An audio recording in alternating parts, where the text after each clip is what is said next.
160m 아래 바닥으로 떨어져 기계에 끼어 숨졌지만 죽음의 외주화를 검언 유착 의혹에 대해 집중적으로 물어봤습니다. 국민을 위한 일꾼으로 선택된 이들은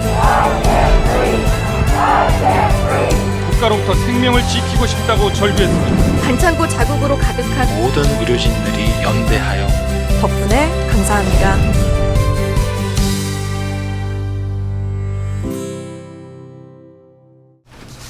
여러분의 저녁을 책임지겠습니다. 소통하는 재미 뉴스 프리데스크의 아나운서 김민호입니다. 안녕하십니까, 노재필입니다.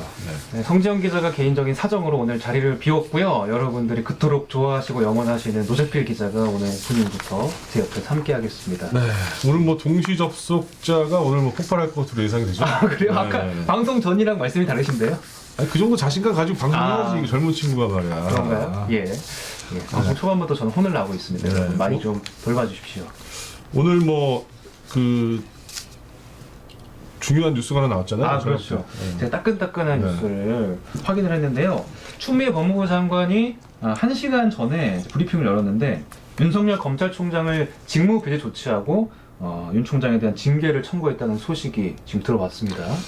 네, 그 오늘 뭐 저희도 이제 뉴스 데스크에서 이제 비중 있게 다룰 텐데 네. 오늘 추 장관의 얘기 중에 좀 굉장히 짚어볼 만한 부분이 그 브리핑하면서 뭐라고 그랬냐면 그 검찰총장의 중대한 비위 혐의를 다수 확인했다 이렇게 얘기했어요. 네. 그러니까 감찰을 통해서 확인한 건데 뭐 그 중에 대표적인 게 지금 뭐 재판부를 불법 사찰했다라는 얘기를 했어요. 그러니까 조국 전 장관 사건 등 주요 사건의 재판부를 불법 사찰했다. 네. 사실 이건 되게 심각한 얘기예요. 그렇죠. 네, 이만 사실로 확인된다면.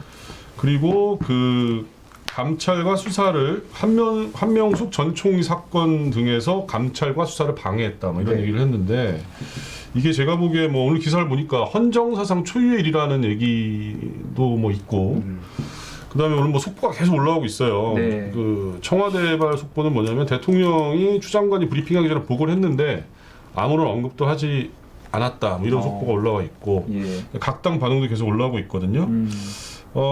아무튼 뭐 이 뉴스는 저희가 데스크에서 굉장히 시간이 다급해서 아마 지금 정신이 없을 거예요. 예. 그 법조팀이 열심히 정리를 아마 네, 하고 아마 있을 겁니다. 좀 자세히 보도를 해드릴 거고요. 예. 자, 그리고 그 아까 뭐 채팅창을 봤더니 그 어제부터 저희가 그 유튜브 채널 MBC 뉴스에 24시간 라이브를 시작을 했어요. 그러니까요. 네네네. 아시는 뭐- 분도 아시더라고요. 네, 뭐 많은 분들이 보고 계신데 사실 지금 이제 임시 운영하고 있는 건데 뉴스 사이사이에 저희 그 간판 시사 프로그램 같은 걸 넣어가지고 여러분들이 유튜브 들어와서 계속 볼 수 있게 하는 건데 아직은 정비를 좀 많이 해야 됩니다. 그래서 아마 저희가 다음 달 중순쯤이면 좀 편성이랑 이런 걸 좀 확정을 해가지고 좀 알차게 24시간을 좀 운영하려고 하거든요. 그래서 뭐 어제 같은 경우는 많을 때 한 1,400분 정도가 보시더라고요. 아, 그랬습니까? 뭐 저녁 때쯤에는. 그래서 뭐 괜찮았던 것 이게 같아요. 노재필 이제 기자의 아이디어지 않겠습니까? 뭐 저의 아이디어가 다 배어 있죠. 그런 거예요. 네. 예. 뭐 다른 채널이 생겼더라도 프리데스크 하는 시간에는 여기 네네. 들어오셔서 보셔야 돼요, 여러분. 저희 뉴스가 그 보면은 그러니까 뉴스가 아니고 유튜브라는 채널은 되게 재밌는 게 뭐냐면 저희가 라이브를 동시에 한 4개, 5개까지 할 수가 있어요. 그러니까 네이버 TV나 이런 데는 보통 하나밖에 못 하잖아요. 그래서 저희는 정책이 좀 라이브를 많이 해서 시청자 여러분께 좀 생생한 소식을 금방금방 전해드리겠다 뭐 이런 저희 정책이 있습니다. 그래서 네. 그쪽으로 가기 위해서 저희가 채널을 개설했고 입사 시간을 개설했고요. 아니, 뭐 시청자 입장에서 갑자기 궁금증이 드는데 네네네. 그럼 지금 뉴스가 시간대별로 따로 실시간으로 나가고 있잖아요. 그렇죠. 그럼 나중에 다 통합이 되는 건가요? 한 채널로? 무슨 얘기예요? 그러니까 지금은 뭐 5시 뉴스나 930 뉴스나 네. 실시간이 따로따로 뜨고 있잖아요. 아니 그건 따로 할 거예요. 그러니까 따로 뉴스도 라이브를 하고 24시간에서도 이거는 뉴스 나오고. 24시간 동안 계속 돌아가는 거예요.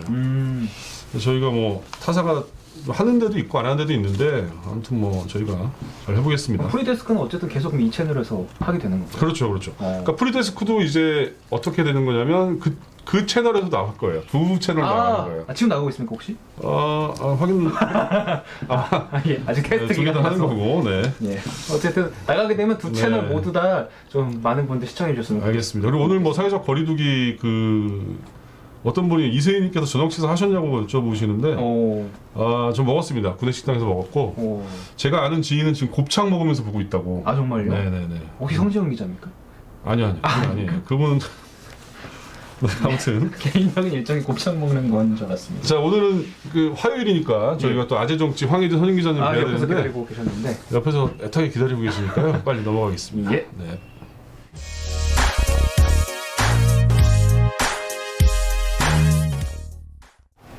자, 한 주간의 정치 현안 짚어보는 황혜진 선임 기자의 아재 정치입니다. 그 큰 아재, 작은 아재, 자, 막내 아재. 막내 아재. 쓰리아재. 아니죠. 아재도 그 쉽게 되는 거 아니에요? 인생의 그 저기 산란 고초.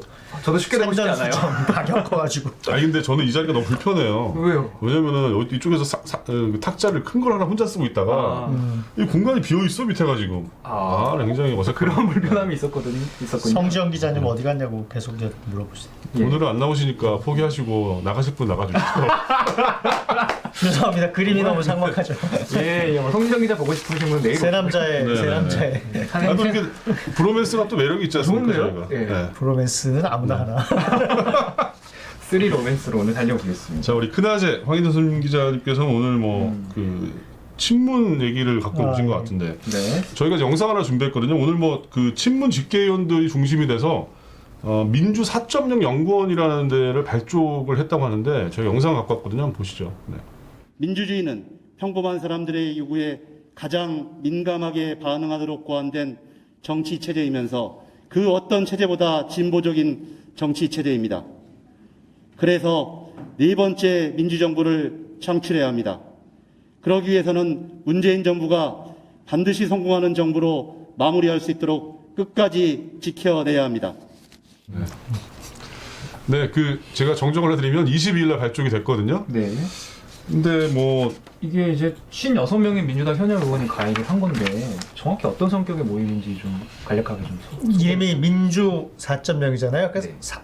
연구원인데 정책, 뭐 정치 현안, 앞으로 우리나라 민주주의 뭐 그런 거 연구하는 모임이고 뭐 공부만 하는 건 아니겠죠. 모여서 또 뭔가 도움을 하겠죠. 정치인들이니까 문재인 정권이 잘 뭐 성공적으로 마무리할 수 있도록 뭐 원내에서 돕고 또 뭐 정권 재창출 제일 중요한 거 이런 것도 하겠죠. 근데 4.0은 저거래요. 뭐 저기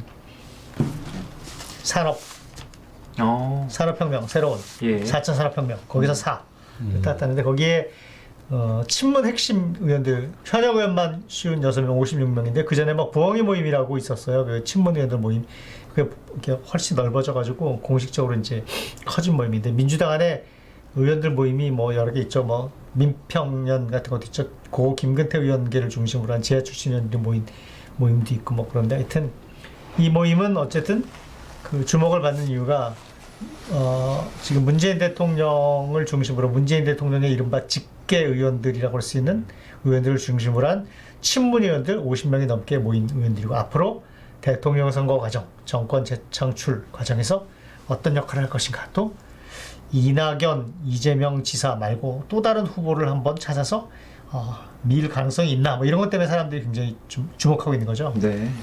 근데 좀 궁금한 게 그 친문 의원, 뭐 친박 의원 뭐 이렇게 친이계 뭐 이런 거 하잖아요. 네네. 그게 정확하게 분류가 이렇게 돼 있는 거예요? 아니면은 보통 사람들이 그냥 네임을 붙이는 겁니까? 보통 근데 옛날에 성향 이런 거죠. 그러니까 옛날에 계보라는 게 정치에 쭉 있잖아요. 그렇죠. 네, 그 우리나라에서 좀 이제 유명한 계보는 김대중 전 대통령의 동교동계, 네, 네. 그다음에 김영삼 전 대통령의 상도동계, 그리고 그 안에 이제 작은 옛날에 뭐 돌아가신 고 이기택 전 민주당 총재의 뭐 계보도 있었고 작은 계보들이 많은데 그 큰 계보는 동교동계 상도동계잖아요. DJYS. 그렇죠, 그렇죠. 그때도 보면 그 쭉 뭐 이렇게 가심그룹 그래갖고 비서 출신 핵심 의원들 그리고 김대중 총재의 노선을 따르는 뭐 의원들 뭐 지연 학연 이런 거에서 이렇게 느슨한데 그런 게 어느 날 갑자기 뭐 아무개 이렇게 됐어요. 친노. 네, 친이, 친박 이런 말이 생겼잖아요. 상도동 동교동이 없어지고 나서 그다음부터 그때 상도동 동교동계라는 건요. 어떻게 보면 되게 굉장히 훨씬 가족주의적이고 좀 어떻게 보면 좀 봉건적이고 아침에 만나서 같이 해장국 드시는 분들 밥도 먹고 뭐, 거의 비서 출신이고 그렇죠. 그러니까 뭐 형님 동생도 하고 그런 좀 이렇게 끈끈한 그런 그 약간 그 그룹이었는데 그 다음부터는 노무현 대통령하고 친한 정치인들 노선을 같이 하는 정도니까 훨씬 좀 이게 느슨한 그룹이죠. 그 이후로 이렇게 쭉 그 이후로부터 이제 뭐 그래서 친노, 친문, 친이, 친박 이랬는데 동교동계 상도동계보다는 훨씬 덜 좀 이렇게 뭐랄까 가족적이고 덜 이렇게 보수와 이른바 그 따르는 의원들의 관계가 덜 끈끈하고 뭐 좀 느슨해진 거예요. 그래서 그게 뭐 이렇게 좀 저 사람은 뭐 친노야 아니야 애매하기도 하고 뭐 이런 거 많은데 지금 친문 의원들 보면은 이제 노무현 대통령 정권 시절부터 노무현 정권 초창기부터 문재인 주로 이제 노무현 대통령하고 친했던 노무현 대통령의 노선을 따랐던 노 대통령이 대통령이 되는데 기여하고 그 정권에서 같이 일했던 사람 그러면 자연히 문재인 대통령도 그 멤버였으니까 같이 일하다가 문재인 대통령의 그 노선으로 간 사람들 그 이후에 뭐 청와대에서 근무했던 사람들 뭐 이렇게 그런 부류들이죠 되게. 네. 지금 도라지 무치님이 질문 하나 주셨는데 네. 민주 4.0에서 따로 대선 후보를 낼 가능성이 있냐고 지금 여쭤보셨어요. 어떻게 보십니까? 뭐 정치는 다 이렇게 뭐 가능성의 세계지만 제가 늘 드리는 말이고 많은 분들이 하는 얘기지만 대통령 후보가 하늘에서 떨어지지 않잖아요. 그 옛날에 대선 후보가 갑자기 탁 튀어와서 대권을 잡은 성공한 대통령으로 노무현 전 대통령 그렇죠. 얘기를 많이 듣는데 그것도 그 당시 뭐 지지율이 낮긴 했지만 노무현 전 대통령도요 그 이전에 그 젊은 분들은 잘 모르겠지만 옛날에 그 6월 항쟁 이후에 노태우 정권이 들어서고 나서 5공화국 정권 전두환 정권의 비리 그다음에 광주 민주화운동 당시에 그 민간인 학살에 대한 진상 규명하는 청문회들이 있었어요. 그때 노무현 의원이 초선 의원으로 엄청나게 활약하면서 스타가 됐어요. 그 이후부터 쭉 3당 합당할 때 안 따라가고 지역 그 구도를 타파하기 위해서 그 당시 민주당으로서는 굉장히 그 당선되기 힘든 그 부산에서 계속 도전해서 떨어지고 그런 것들이 계속 쌓인 거죠. 그러다가 그 대통령 선거 전에 지지율은 낮았지만 지역 구도를 깨는 용감한 정치인에 대한 갈망들이 있을 때 노무현이 등장하면서 그 포텐이 팍 터진 거예요 어느 순간. 그렇죠. 엄청난 그 내공의 그렇죠, 축적이 그렇죠. 있었던 거예요. 그러니까는 지금 그 후보군으로 안 떠오르면요 사실은 대통령 후보로 안 돼요. 그런데 자 그럼 독자적인 후보란 건 무엇이냐? 예를 들어서 이낙연, 이재명 두 분 말고 예를 들어서 뭐 정세균 총리나 뭐 추미애 장관이나 그렇죠. 박영선 장관이나 뭐 이광재 의원이나 네. 뭐 유시민 지금 네, 노무현재단 유시민, 이사장 네, 그렇죠. 또 누가 있죠? 뭐 임종석 전 대통령 비서실장 이런 그 뭐랄까 대중의 인지도가 높고 상당히 이미지가 좋은 정치인 중에 누가 대선 후보로 튀어나오지 않을까라는 가능성은 있죠. 근데 그것도 좀 쉽진 않은 게 1년 4개월밖에 안 남았기 때문에 갑자기 어떤 사람이 지지율이 크게 올라가지고 뭐 이렇게 유력한 대권주자가 되거나 이런 건 쉽지 않고 그거를 예를 들어서 뭐 친문 모임에서 누군가를 좀 밀 수는 있지만 생각대로 그렇게 국회의원 50몇 명이 이 사람 괜찮으니까 대통령 후보로 밀 테니까는 국민 여러분 찍어주세요 그랬다고 갑자기 지지율이 뭐 20% 되고 이러진 않잖아요. 네. 그런 거죠. 그 아리둥절님이 제필이 형 모르면 리액션이라도 좀 하라고 성지정 누나 그립다고 그러는데 사실 저는 뭐 정치 잘 모르긴 하지만 저도 그렇게 잘 몰라요. 근데 이낙연 후보나 이재명 후보가 이 친문 그러니까 뭐죠? 그 4.0 거기 눈치 안 볼 수가 없을 것 같긴 해요. 제가 보기엔. 뭐 눈치를 보는 건 좀 그렇고 네, 네.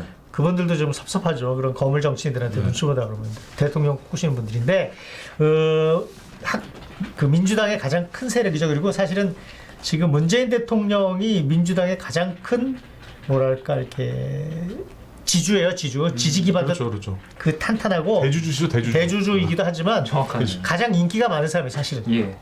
그 지지 세력도 탄탄하고 그리고 그 대통령 지지율이 여간에서 40% 밑으로는 안 내려가고 뭐 이런 여러 가지가 있기 때문에 이게 지금 임기 1년 반 정도 남은 대통령이 이 정도 지지율 유지하는 게 굉장히 그 지금 초유의 일이거든요. 그래서 그거는 뭐 유권자 구성부터 우리 뭐 여러 가지 이제 복잡하게 분석을 해야 되지만 어찌됐건 그래서 그 친문 내 지지가 없으면 대선 후보가 되기 힘들죠. 척을 지거나 그러면. 그래서 그런데 이제 뭐 흔히 말하는 친문 직계 후보는 아니에요. 친문 직계 후보 그러면 이제 친문 후보 그러면 예를 들어서 뭐 이광재나 뭐 예를 들어서 그렇죠.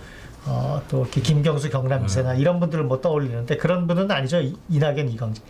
그래서 둘 다 그런데 아무래도 이재명 지사는 국회의원 경험이 없잖아요. 의회 정치 경험이 없고 이제 그 변호사 하다가 정계에 뛰어들어서 시민운동 하다가 또 성남시장 하시고 이제 뭐 경기도지사 하시고 쭉 정치적으로 독자 노선으로 큰 자수성가한 정치인이죠 어떻게 보면. 네. 이낙연 대표 같은 경우는 국회의원도 하고 전남지사하고 총리도 하고 해서 의회 경험은 있기 때문에 아무래도 그 의원들 친문 의원들이랑 좀 그 스킨십이나 친분은 더하죠. 물론 이제 둘 다 직계 친문 의원들은 아니지만 그래서 이 모임이 앞으로 어떻게 누굴 지지하는 게 아닐까 하고 특히 이재명 지사 쪽에서는 좀 신경을 쓴다고 그런 얘기도 있긴 있어요. 네. 자, 민주 4.0의 노선 앞으로 좀 지켜봐야 될 것 같고요. 아까 저희가 오프닝에서 뭐 하던 예. 얘기 하려고요? 네. 오프닝에서 저희가 잠깐 얘기를 꺼냈는데 채팅창에서도 아직도 계속 언급을 하시길래 뭐 스목류님께서도 추 장관 행동하는 힘 이러면서 계속 지금 언급이 나오고 있어서 이 질문을 살짝 좀 드려볼까 하는데요. 네. 아까 말씀드렸던 그 추 장관의 어떤 오늘의 이 윤석열 검찰총장에 대한 직무배제 조치 또 징계 요구 이거 어떻게 생각하십니까? 그 검찰총장을 징계하려면 임기가 2년 보장되기 때문에 뭐 감찰을 하고 징계를 해가지고 해임 사유가 이렇게 있어야지 해임이 되잖아요. 그 절차가 쭉 있죠. 그래서 아마 이거는 뭐 상식적으로 윤석열 검찰총장을 해임하는 수순을 밟는 걸로 보이지네요. 그리고 조금 전에 노재필 기자가 얘기했지만 당연히 이 정도로 중대한 사안이니까 이제 추미애 법무장관이 발표하기 전에 청와대에서 문재인 대통령에게 보고하고 대통령한테 보고를 받았다는데 이제 뭐 강민석 청와대 대변인이 얘기했죠. 대통령의 별다른 뭐 언급은 없었다. 그러면 이거는 윤석열 검찰총장에 대한 해임 수순으로 가는 것으로 봐야 될 것 같다 이런 생각이고요. 사실은 그래서 결국은 이렇게 될 가능성이 굉장히 많았죠 지금. 근데 저는 궁금한 게 사실은 윤석열 총장이 정치를 할 것이냐 이게 저는 궁금하긴 해요. 사실은 뭐 제가 그때도 한번 말씀드렸지만 속으로 사람이 이렇게 뭐랄까 흔히 말 열받아서 악에 맞춰서 화나가지고 정치를 하고 싶은 마음이 굉장히 많아질 수도 있는데 제가 늘 말씀드리지만 제가 정치부 기자로서 정치를 한 20년 넘게 구경한 옆에서 관찰한 사람으로서 보지만 정치는 정말 굉장히 하기 어려운 전문 직업입니다. 그렇죠. 저희가 뭐 이렇게 늘 정치인들을 욕도 많이 하고 비판도 많이 하고 당연히 욕과 비판을 해야죠. 왜냐하면 우리가 권력을 이임한 사람들이니까 감시하는데 그럼에도 불구하고 특히 선출직 정치인이라는 거는 굉장히 어려운 직업이에요. 그리고 훈련도 많이 해야 되고 그래서 훌륭한 정치인이 되는 거는 더더욱 힘들어요. 그래서 그것도 국회의원도 그렇고 사실 구의원이나 시의원도 잘하기 쉽지 않거든요. 차곡차곡 쌓아 올라와서 이제 그 정치적 뭐랄까 이렇게 커리어를 쌓고 내공을 쌓고 훌륭한 정치인이 되는 건데 어느 날 갑자기 평생 수사만 하신 칼만 휘두른 분이 나와서 정치를 잘하기는 대단히 어렵고요. 그리고 정치에 나오는 순간 사돈의 팔천부터 자기 살아온 인생 다 검증받아야 되거든요. 그 발가벗겨서 검증을 당하는데 그게 보통 참 괴로운 일이죠. 옛날에 유시민 그 노무현재단 이사장이 자기가 현실 정치 더 하지 않는 이유 중에 하나가 가족들이 너무 힘들고 365일 온 가족이 모든 사람한테 고개 숙이고 인사하고 다녀야 된다 뭐 이런 얘기도 하고 사실 또 국회의원 하는 분들 부인이나 가족들 얘기 들으면 애가 학교 가서 누구랑 싸우지도 못한다고 니네 아빠 국회의원이라 너 건방지다 이런 얘기 들을까봐 그런 얘기도 하고 굉장히 정치 가족들도 힘든 직업이에요 사실. 네. 정치는 제가 얘기하지만 민주주의 국가 대한민국에서 정치는 아무나 할 수 있지만 누구나 할 수 있지만 아무나 잘하는 건 아니라는 네. 거죠. 저 또 개인적으로 궁금한 게 갑자기 생겼는데 여론조사에서 지금 윤석열 검찰총장이 높게 나오는 이유가 네. 8월에 추미애 법무장관 때문이라는 말이 있잖아요. 그런 것도 있고요. 조사하는 방법도 좀 그렇고 1등한 조사 같은 경우는 뭐 이렇게 그 후보를 이렇게 이렇게 대상자를 고르는 방법도 좀 있고 그러니까 거의 야권 후보 중에 뭐 윤석열 뭐 검찰총장하고 그다음에 홍준표 뭐 이렇게 몇 분만 이렇게 놓고 뽑았잖아요. 그러면 이제 그런 수가 나오는데 실제로 이제 지금 이런 얘기를 하면 국민의힘 쪽에서 좀 싫어하는데 국민의힘 쪽에서도 뭐 인정도 하지만 10% 넘는 국민의힘의 후보가 없으니까 윤석열 총장한테 자꾸 몰리죠. 그러니까 대통령 지지율이 한 40% 조금 넘는다는 거는 거의 50% 60% 가까이 지지 안 하는 분들이 있는 거예요, 사실은. 굉장히 높은 지지율이지만 그렇죠. 임기가 이 정도 지나서. 징계 청구를 지금 한 상태면 지지율 영향도 있을까요, 이게? 이거는 봐야겠죠. 근데 예를 들어 갖고 윤석열 지지하는 분들은 유권자들은 윤석열 검찰총장이 탄압을 당한다 해서 더 이렇게 또 뭐 지지가 더 올라갈 수도 있죠. 그런 거는. 근데 자리를 만약에 해임이 되면은 사실 야인으로서의 어떤 걸 하긴 저는 굉장히 어렵다고 보거든요. 정치권으로 그냥 가지 않는 이상은 저는 그 순간 그냥 사라지지 않을까 생각이 듭니다. 그럴 가능성이 상당히 높고요. 근데 이제 여론조사에서 계속 야권의 유력한 주자가 없으면 야권 전체에서 1등을 한동안 할 수 있고요. 저는 20몇 프로를 계속 한참 동안 지지율 여론조사 유지할 수도 있다고 봐요. 네. 왜냐하면 지금 국민의힘에 10% 넘게 치고 올라오는 그게 10%가 되게 고비인데요. 여론조사가 10% 정도 이렇게 올라가면 야당 지지자들이 아, 저 사람이 선두주자구나 그래서 약간 몰아주는 효과가 생겨서 쭉 쏠림 현상이 올라가거든요. 나타날 수 있다는 거죠. 그 10% 넘기는 게 굉장히 참 중요해요. 그래서 네.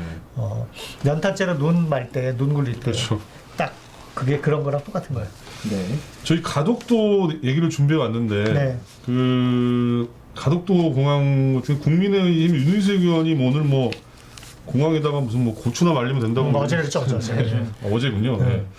네. 얘기 좀 한번 해주시죠. 그게 네. 뭐냐면 그 공항을 함부로 만들면 안 된다. 예를 들어서 네. 공항을 만들어놨다가 국제 노선 같은 게 제대로 안 들어오면 공항이 정말 이렇게 무용지물이 돼서 돈을 맺혀 쓰고 낭비하게 되기 때문에 그 활주로에다 고추 말리는 일이 생길 거라고 이제 비유적으로 말한 건데 그게 뭐 저기 있죠 지금 그 공항이 활성화됐죠. 활주로에서 고추 말릴지는 항공사 노선 개설이 중요해 뭐 이런 얘기인데 이 비슷한 얘기를 또 천영호 전 청와대 그 후자 수석 그렇죠. 네. 외교안보수석도 멸치 말릴 수도 있다 이런 얘기인데 멸치. 특히 저런 얘기에 부산 지역 언론이나 그 부산 지역 여론이 굉장히 나쁘더라고요. 네. 이 서울 수도권 중심주의에 좀 오만한 그런 폄하하는 발언 아니냐. 그리고 또 그 얘기 듣고 윤영찬 민주당 의원은 국민에 대한 메시지는 좀 언어를 좀 가려서 말씀을 해주시라 무슨 뜻인지 알겠지만 그런 얘기를 했는데 어쨌든 그 가덕도 신공항이 부산 쪽 사람들 취재를 해보고 그쪽 사정을 아는 그 국민의힘 쪽 그 분들도 얘기를 들어보면 워낙 그게 바람이 굉장히 세가지고 사실은 국민의힘이 가덕도 신공항에 대해서 반대를 하거나 그렇게 하면 부산시장도 어렵고 대선도 어렵고 뭐 그런 얘기를 그렇죠. 하시더라고요. 네. 지지 기반에서 TK, PK인데 사실은 이게 굉장히 나눠져 있는 사안이잖아요. 두 TK, PK가 싸우는 사안이기 때문에 국민의힘은 제가 보기에는 이 사안에 대해서 굉장히 그 어렵죠. 하기가 힘들어요. 이거는. 그리고 이제 네. 그 대구 경북 쪽에서는 영남권 신공항이라고 얘기하면서 네. 협정을 그 대구, 경북, 울산, 부산, 경남 5개 자치단체, 광역단체장들이 모여서 한 합의를 얻겠다 이렇게 주장을 하지만 또 부산 쪽에서는 이렇게 얘기해요. 원래 그게 부산에 지을 동남권 신공항이었는데 대구 경북이 이명박 박근혜 정권 당시 끼어들어와가지고 그렇게 애매하게 틀어진 것 아니냐. 그리고 그러고 나서 TK는 대구 경북 신공항이 생겼으니까 이제는 그게 대구 경북이 상관할 일이 아니다 또 이렇게 서로 얘기하니까 대립이 좀 있죠. 그래서 그렇죠. 갈등이 오래된 건데 그래서 이제 국민의힘 안에서도 굉장히 좀 이렇게 그 갈등이 있죠. 그런데 이 공항 문제가 지금 대구 경북 신공항도 있고요. 또 광주 공항, 그렇죠. 무안 공항 있잖아요. 그 광주 공항하고 대구 경북 같은 경우에는 군 공항이랑 공군 공항이랑 같이 쓰는데 이제 그걸 옮기면서 좀 공항을 좀 크게 만들고 이런 다 이렇게 그 쟁점 사안들이 있어요. 근데 그 이낙연 대표도 그렇고 묘하게 홍준표 의원, 그다음에 하태경 부산에 국민의힘 의원 세 분 다 비슷한 얘기를 해요. 그러면 이게 지역 균형 발전 같은 문제도 있으니까 대구 경북 공항 문제, 그다음에 광주 무안 공항 문제까지 각 지역 거점 공항, 관문 공항 뭐 이러면 여러 가지인데 문제를 한 테이블에 놓고 같이 얘기를 해보자. 근데 그 문제가 뭐냐면 그 예산전이 결국 돈, 그렇죠. 중앙정부 예산을 지금 받아야 되는데 하려면 그 문제 갖고 이제 그 문제가 많으니까 그럼 다 같이 테이블에 놓고 얘기를 해보자라고 주장을 해요. 그게 이낙연 민주당 대표 같은 경우에는 뭐 민주당 대표기도 하지만 또 대선을 염두에 둔 대권 주자니까 단인적 여론도 신경이 쓰이는 거고 홍준표 의원 같은 경우는 본인은 경남 출신인데 학교는 대구에서 다니고 경남지사도 하고 국회의원은 또 대구에서 하고 그러니까 경남과 경북에 다 대구 뭐 연고가 다 있어요. 그리고 대권 주자니까 그걸 다 신경 쓰는 거죠. 묘수를 낸 거네요. 묘수죠, 묘수. 그래서 공항의 정치학인데 사실은 또 그렇게 공항을 많이 지면 어떡하냐. 그거 다 정말 그렇게 수요가 있냐. 그 돈 수조는 어떻게 할 것이냐. 물론 그 지역에서는 다 지역마다 공항을 이렇게 좀 가고 싶어 하죠. 그러니까 부산 경남 같은 경우에는 이제 항공 수송할 때마다 인천공항까지 올라가는 불편함도 있고 뭐 사실은 그렇죠. 또 그 지역 사람들은 또 분들은 또 이렇게 그 불편함이 있긴 있어요. 사실은 외국 가려면 하룻밤 걸려서 인천공항 앞에서 와서 또 자고 또 갈아타는 일도 있고 그러니까 관문공항이 뭐 사실은 대구 경북 부산 뭐 광주나 무안 다 있으면 좋지만 이 대한민국 말한 날에 그게 다 필요한가라는 그런 게 있으니까 그 취사 선택을 해야죠. 그게 또 정치가 할 수 있는 뭐랄까 이렇게 정치를 잘하고 좋은 정치를 해야지 하는 사람들의 의무죠. 네. 2분 남았는데 퀴즈 탄 친구 갈까요? 하세요. 그래서. 근데 나가지 마시고 계속 같이 얘기하시면 아 그러면은 자연스럽게 뭐 브릿지 없이 네, 네, 네, 산책으로 네. 넘어가는 걸로 하고. 아니 쿠시트 산책 가지 마시고 그냥 안 가요? 네. 그 어떻게 하실까요 그러면? 제가는 같이 할게요. 네. 산책을 하세요. 산책을 이번에 하시죠. 뭐 그러면 코로나 네네네. 오늘 신규 확진자 349명 있는데 예. 사우나 사우나 가신 지꽤 되셨죠? 사우나는 저는 네. 원래 잘 안 가요. 안 가시죠? 네. 산책 많이 가시죠. 네. 코로나19 이후에는 간 적이 없네요. 한 번. 사우나에서 또 집단감이 나왔어요. 송천구에서 이게 난리라고 하는데 사실 근데 사우나에서 그 탈의실에서 마스크 끼고 뭐 그걸 지키라고 하는 자체가 못하죠. 좀 저도 식당 가면 어떤 게 있냐면은 그 음식 나오기 전에 말하지 말라고 하잖아요. 근데 보통 물 한 잔 먹으려고 걷잖아요. 그럼 끝이에요 사실은. 맞아요. 다시 안 쓰죠. 사실 다시 안 써요. 음식 네, 먹고 네, 또 네. 쓰고 빨리 나오거나 그렇죠. 얘기를 하면 쓰고 네. 있으라 그러는데 사실은 우리 저희 다 겪는 거지만 이게 지금 거의 1년 가까이 되니까 다 힘들고 지쳐가지고 짜증도 네, 네. 나고 이걸 언제까지 이렇게 그렇죠. 해야 되나 그런 게 사실 있어요. 마음도 맞아요. 짜증이 짜증이 나고 사람이니까. 제가 다니는 헬스장은 이제 힘들죠, 다. 샤워도 다 금지했더라고요. 샤워 금지됐죠.